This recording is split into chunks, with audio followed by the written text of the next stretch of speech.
વિદ્યાર્થી મિત્રો, ધોરણ 12 ચેપ્ટર નંબર 2 સપુષ્પી વનસ્પતિમાં લિંગી પ્રજનન, કે જેમાં અત્યાર સુધી આપણે પરાગનયન માટેના વાહકો જેવા કે પવન દ્વારા પરાગનયન, પાણી દ્વારા પરાગનયન, પ્રાણી દ્વારા પરાગનયન, કીટકો દ્વારા પરાગનયનનો અભ્યાસ કર્યો. ત્યાર પછી આપણે બાહ્ય સંવર્ધન પ્રયુક્તિઓનો પણ અભ્યાસ કર્યો. હવે આજે આપણે પરાગરજ સ્ત્રીકેસરની આંતરક્રિયાનો અભ્યાસ કરવાનો છે.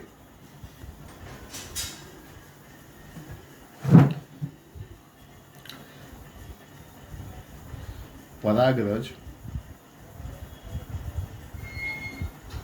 સ્ત્રીકેસર આંતરક્રિયા. ઓકે, હવે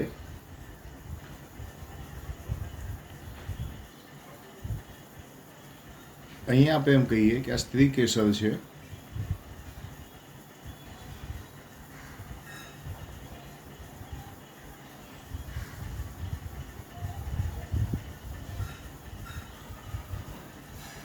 આ જે ઉપરનો ભાગ જે છે એ છે પરાગાશય. પુંકેસરના પરાગાશયમાંથી ઉત્પન્ન થયેલી પરાગરજ સ્ત્રીકેસરના પરાગાશય પર આવે. અહીંયા આવે એ ક્રિયાને આપણે પરાગનયન કહીએ છીએ. હવે પરાગનયન દરમિયાન યોગ્ય જ પરાગરજ આવશે એની કોઈ ગેરંટી હોતી નથી.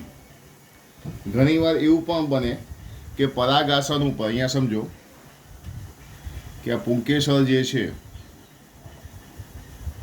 એનો આ જે ભાગ છે, ભાગને આપણે શું કહીએ છીએ? પરાગાશય. આ જે ભાગ છે એને આપણે શું કહીએ છીએ? પરાગાશય. કે આ જ પરાગાશયમાંથી ઉત્પન્ન થયેલી પરાગરજ આ જ પરાગાશય પર જશે એની કોઈ ગેરંટી હોતી નથી. ઘણીવાર એવું પણ બને છે કે પરાગાશય પર અન્ય જાતિની કાં તો તે જ વનસ્પતિની ખોટી પરાગરજ પણ આવી જાય છે. એટલે એવું જરૂરી નથી કે પરાગરજ આની જ આવશે, બીજી કોઈ પરાગરજ પણ આવી જાય છે. પણ આ જે પરાગાશય જે છે એ પરાગરજને ઓળખવાની ક્ષમતા ધરાવે છે. જો સાચા પ્રકારની હશે કે ખોટા પ્રકારની જે છે એ કોણ ઓળખી જાય છે? પરાગાશય. આ જે પરાગાશય જે છે એ પરાગરજને ઓળખવાની શું ધરાવે છે? ક્ષમતા ધરાવે છે. પરાગાશય જે છે એ પરાગરજને ઓળખવાની ક્ષમતા ધરાવતો હોય છે. જો પરાગરજ સાચા પ્રકારની હશે તો પરાગાશય તેનો સ્વીકાર કરશે અને આગળ ફલન તરફ લઈ જશે. અને જો ખોટા પ્રકારની હશે તો તેનું અંકુરણ થવા દેશે નહીં. એટલે પરાગરજની સ્વીકૃતિ કરવી કે અસ્વીકૃતિ કરવી તેનો આધાર કોની ઉપર રહેલો છે? પરાગાશય ઉપર રહેલો છે. એટલે ફરીથી એકવાર, જો પરાગરજ ખોટા પ્રકારની હોય તો સ્ત્રીકેસરમાં પરાગરજનું અંકુરણ, પરાગનલિકાની વૃદ્ધિ થતી નથી. પરાગરજને ઓળખવાની સ્ત્રીકેસરની ક્ષમતાને આધારે પરાગરજની સ્વીકૃતિ કે અસ્વીકૃતિ થાય છે. જે પરાગરજ અને સ્ત્રીકેસર વચ્ચેના, જે પરાગરજ અને સ્ત્રીકેસર વચ્ચેના સતત સંવાદનું પરિણામ છે. આ સંવાદમાં સ્ત્રીકેસર સાથે આંતરક્રિયા કરતા પરાગરજના રાસાયણિક ઘટકો મધ્યસ્થી તરીકે વર્તે છે. એટલે પરાગરજને અહીંયા સ્વીકાર કરવો કે ન કરવો, પરાગરજનો અહીંયા સ્વીકાર કે કરવો કે ન કરવો તેનો આધાર કોની ઉપર રહેલો છે? પરાગાશય ઉપર રહેલો છે. એક આ વસ્તુ બધા ખાસ ધ્યાનમાં રાખજો, બરાબર? એટલે એક આ આવી શકે કે આનો સ્વીકાર કરવો કે અસ્વીકાર કરવો તેનો આધાર કોની ઉપર રહેલો છે? પરાગાશય ઉપર રહેલો છે. એટલે હું અહીંયા લખીશ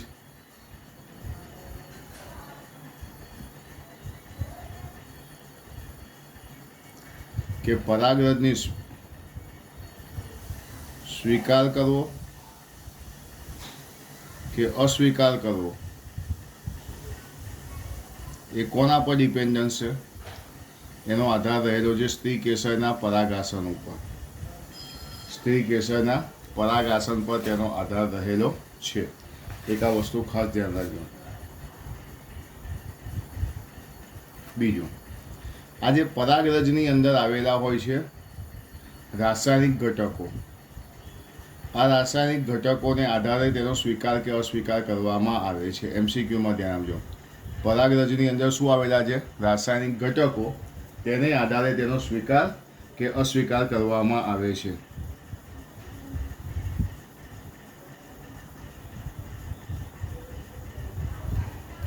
હવે એકચ્યુઅલીમાં આપણને ખબર છે, થોડી ઘણી તમને આ માહિતી આપી દઉં કે પુંકેસરના પરાગાશયમાંથી જે પરાગરજ ઉત્પન્ન થાય છે એ પરાગરજની અંદર આપણે ભણી ગયા એ પરાગરજની અંદર કેટલા જન્યુઓ ઉત્પન્ન થાય છે?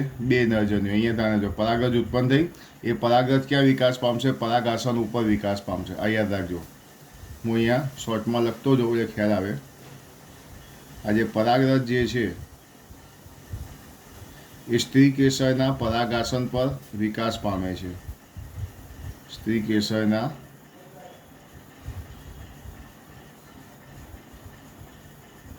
પરાગાસન પર શું પામે છે? વિકાસ પામે છે. સ્ત્રી કેસરના પરાગાસન ઉપર વિકાસ પામે છે અને તે પરાગ નલિકામાં ફેરવાય છે. એ શામાં ફેરવાય છે? પરાગરજ જે છે એ પરાગ નલિકામાં ફેરવાય છે. આ ધ્યાન રાખજો, આ પરાગવાહિની હતી, નલિકા નથી હો, પરાગવાહિની. હવે પરાગરજનો વિકાસ ક્યાં થયો? પરાગાસન ઉપર પરાગરજનો વિકાસ થયો. પરાગરજ શામાં વિકાસ પામી? પરાગ નલિકામાં. આ જે પરાગ નલિકા જે છે એ પરાગવાહિની તરફ આગળ વધે છે. પરાગ નલિકા જે છે એ પરાગવાહિની તરફ આગળ વધે છે. ધીમે ધીમે પરાગ નલિકા ક્યાં જાય છે? બીજાશયમાં જાય છે. પરાગવાહિની તરફ આગળ વધે છે. ત્યારબાદ બીજાશય તરફ જાય છે. એટલે પરાગરજનો વિકાસ પરાગ નલિકામાં થયો. પરાગ નલિકા પરાગવાહિનીમાં આગળ વધી. પરાગવાહિનીમાંથી તે ક્યાં ગઈ? બીજાશય તરફ શું થાય છે? આગળ વધે છે. બીજાશયમાં પ્રવેશે છે. જ્યારે બીજાશય તરફ આગળ વધતી હોય છે ત્યારે પરાગ નલિકાની અંદર 2 નરજન્યુઓ રહેલા હોય છે. કેટલા નરજન્યુઓ હોય છે? 2 નરજન્યુઓ રહેલા હોય છે. આ સમયે પરાગ નલિકાની અંદર 2 નરજન્યુઓ રહેલા હોય છે. તો એક આ વસ્તુ પણ તમારે ખાસ ધ્યાન રાખવાનું કે પરાગરજ જે છે એનો વિકાસ ક્યાં થાય છે? તો પરાગરજનો વિકાસ થાય છે સ્ત્રી કેસરના પરાગાસન ઉપર. પરાગરજ જે છે પરાગ નલિકામાં ફેરવાય છે. પરાગ નલિકા પરાગવાહિની તરફ આગળ વધે છે. ત્યારબાદ બીજાશય તરફ આગળ વધે છે. 2 નરજન્યુઓ આ દરમિયાન હોય છે.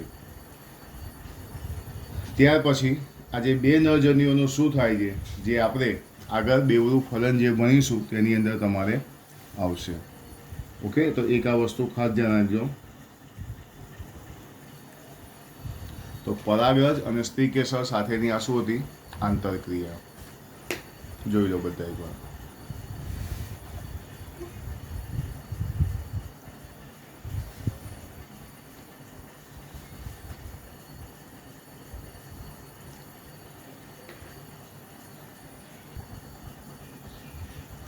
હવે આપણે જોઈશું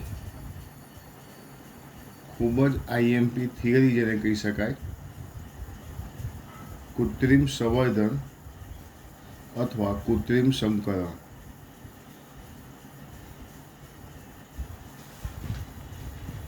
કૃત્રિમ સંવર્ધન અથવા કૃત્રિમ સંકરણ. હું અહીં એવું લખું કે કૃત્રિમ સંકરણમાં ઈચ્છિત પરાગરજનો ઉપયોગ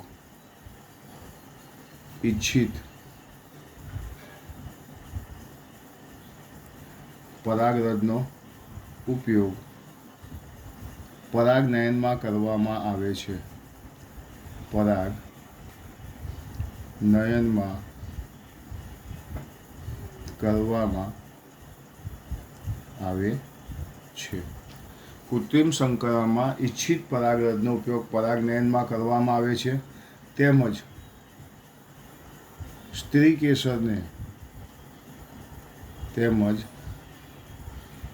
કેસરને અસંગત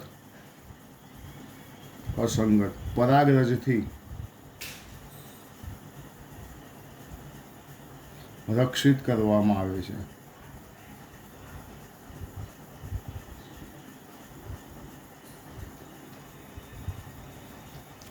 કૃત્રિમ સંકરણમાં ઇચ્છિત પરાગરજનો ઉપયોગ પરાગનયનમાં કરવામાં આવે છે, તેમજ સ્ત્રી કેસરને અસંગત પરાગરજથી રક્ષિત કરવામાં આવે છે. આ ક્રિયા વ્યંધીકરણ,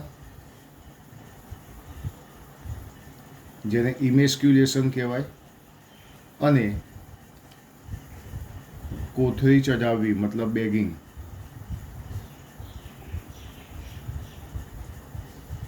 અને કોથળી ચઢાવી પદ્ધતિથી કરી શકાય છે.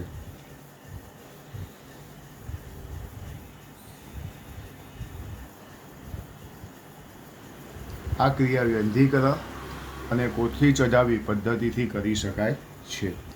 તો સૌથી પહેલાં આપણે જોઈશું વ્યંધીકરણ. તો વ્યંધીકરણ એટલે શું કહેવામાં આવે છે? ઇમેસ્ક્યુલેશન. એને કહેવામાં આવે છે ઇમેસ્ક્યુલેશન. તો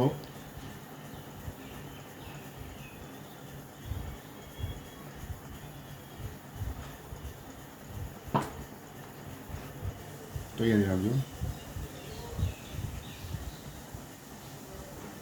સૌ પ્રથમ કયા પુષ્પમાં? તો કે દ્વિલિંગી પુષ્પમાં.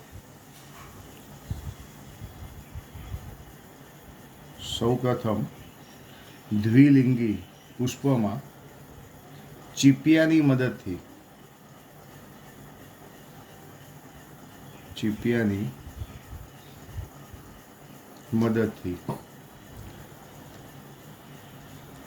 સૌ પ્રથમ દ્વિલિંગી પુષ્પમાં ચીપિયાની મદદથી પુષ્પકલિકામાંથી પરાગાશયને દૂર કરવામાં આવે છે.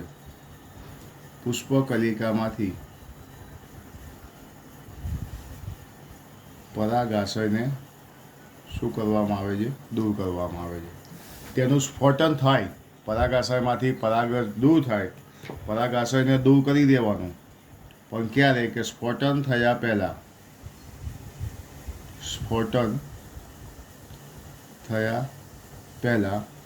દૂર કરવામાં આવે છે.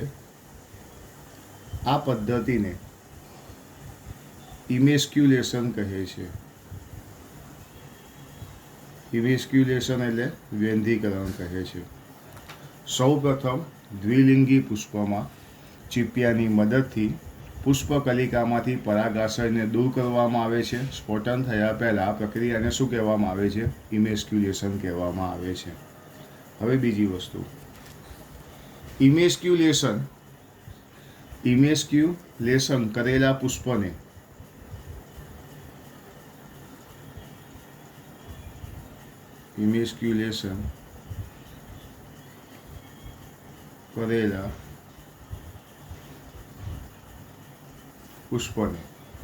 શું કરવામાં આવે છે? નિશ્ચિત કદની કોથળીથી ઢાંકવામાં આવે છે. એને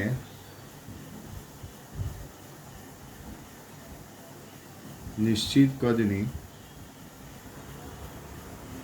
કોથળીથી શું કરવામાં આવે છે? ઢાંકવામાં આવે છે. ઇમેસ્ક્યુલેશન કરેલા પુષ્પને નિશ્ચિત કદની કોથળીથી ઢાંકવામાં આવે છે. અહીં ઢાંકવા માટે સામાન્ય રીતે મીણીઓ કાગળ વપરાય છે. સામાન્ય રીતે કયો કાગળ વપરાય છે? મીણીઓ કાગળ વપરાય છે. આ મીણીઓ કાગળ અસંગત પરાગરજને પરાગાસન પર આવવા દેતો નથી. આ મીણીઓ કાગળ શું કરશે?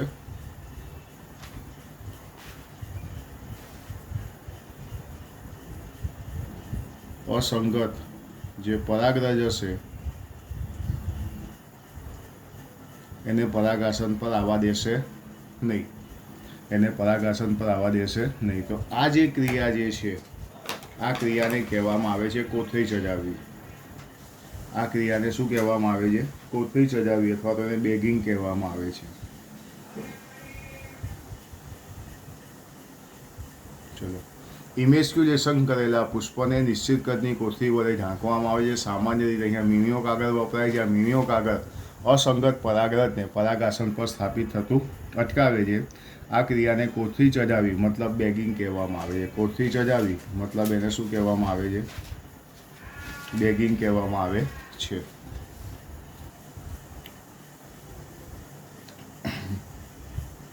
કોથળી ચઢાવેલ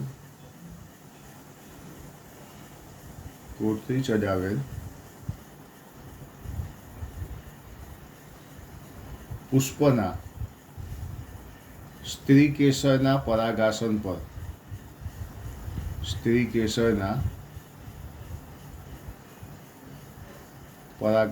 જેની પર કોથળી ચડાવી એ સ્ત્રી કેસરના પરાગાસન પર નર પુષ્પના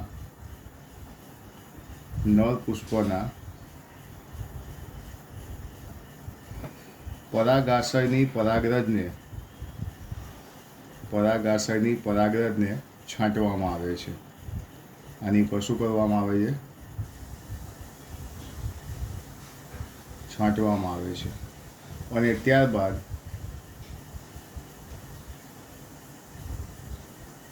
ફરીથી કોથળી ચઢાવવામાં આવે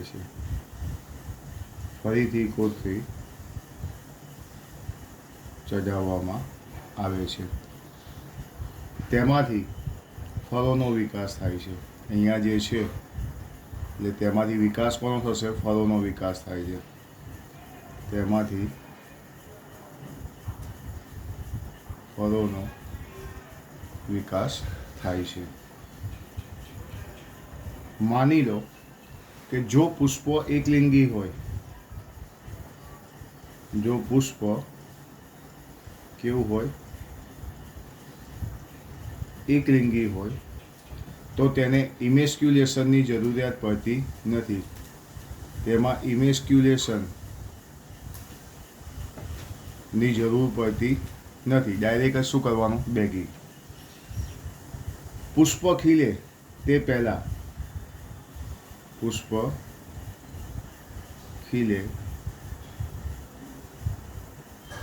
પહેલાં માદા પુષ્પની કલિકાને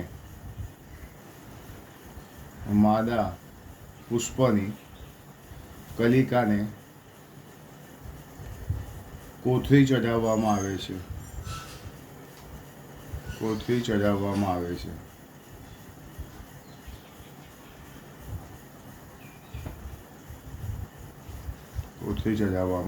આવે છે. જ્યારે પરાગાસન ગ્રહણશીલ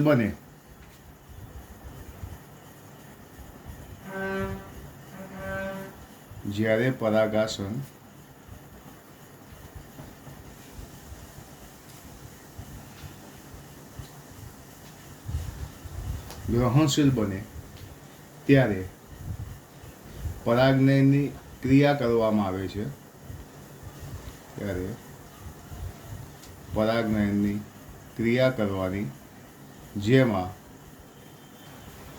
જેમાં ઈચ્છિત પરાગરજનો ઉપયોગ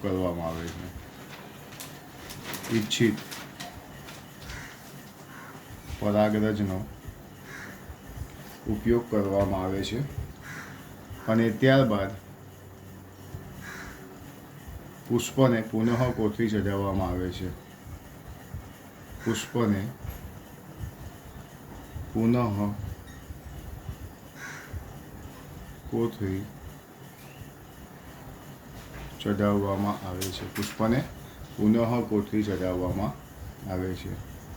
આજે આપણે જોયું કૃત્રિમ સંકરણ, એનું મહત્ત્વ ક્યાં જોવા મળે છે? તો એનું જે મહત્ત્વ જે છે એ પાક સુધારણા કાર્યક્રમમાં વિશેષ મહત્ત્વ ધરાવે છે. પાક સુધારણા કાર્યક્રમમાં તે વિશેષ મહત્ત્વ ધરાવે છે. તો આ જે થિયરી થઈ એ થિયરી કઈ છે? એ થિયરી છે કૃત્રિમ સંકરણ. ફટાફટ ફરીથી એકવાર આપણે કૃત્રિમ સંકરણ જોઈશું કે કૃત્રિમ સંકરણમાં ઈચ્છિત પરાગરજનો ઉપયોગ પરાગનયનમાં કરવામાં આવે છે, તેમજ સ્ત્રી કેસરને અસંગત પરાગરજથી રક્ષિત કરવામાં આવે છે. આ ક્રિયા બે પ્રકારની છે: વ્યંધીકરણ, કોથળી ચડાવી. વ્યંધીકરણમાં શું કરવાનું કે દ્વિલિંગી પુષ્પ હોય તો ચીપિયાની મદદથી પુષ્પકલિકામાંથી પરાગાસન સ્ફોટન થાય તે પહેલાં તેને દૂર કરવામાં આવે છે, જેને ઇમેસ્ક્યુલેશન કહે છે. ઇમેસ્ક્યુલેશન કરેલા પુષ્પને નિશ્ચિત કદની કોથળી ચઢાવવામાં આવે છે, જેમાં મીનીઓ કાગળ વપરાય છે. આ મીનીઓ કાગળ અસંગત પરાગરજને પરાગાસન ઉપર સ્થાપિત થવા દેતો નથી. આ ક્રિયાને કોથળી ચડાવી એવું કહેવામાં આવે છે. હવે કોથળી ચડાવેલા પુષ્પને કોથળી ચડાવેલા પુષ્પના સ્ત્રી કેસરના પરાગાસન પર નર પુષ્પના પરાગાસનની પરાગરજને શું કરવામાં આવે છે? છાંટવામાં આવે છે. ફરીથી કોથળી ચઢાવવામાં આવે છે. અહીં ફળનો વિકાસ થાય છે. જો પુષ્પ એકલિંગી હશે તો ઇમેસ્ક્યુલેશનની કોઈ જરૂર પડતી નથી. પુષ્પ ખીલે તે પહેલાં જ માદા પુષ્પની કલિકાને કોથળી ચઢાવવામાં આવે છે. જ્યારે પરાગાસન ગ્રહણશીલ બને છે ત્યારે પરાગનયનની ક્રિયા થાય છે, જેમાં ઈચ્છિત પરાગરજનો ઉપયોગ કરવામાં આવે છે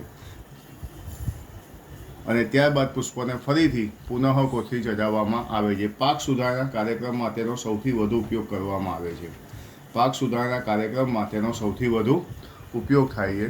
તો આ થયું કૃત્રિમ સંવર્ધન અને આ સાથે આપણી ચોપડીમાં ચેપ્ટર નંબર 2માં 2.2ના તમામ પેટા મુદ્દા પણ પૂરા થાય છે.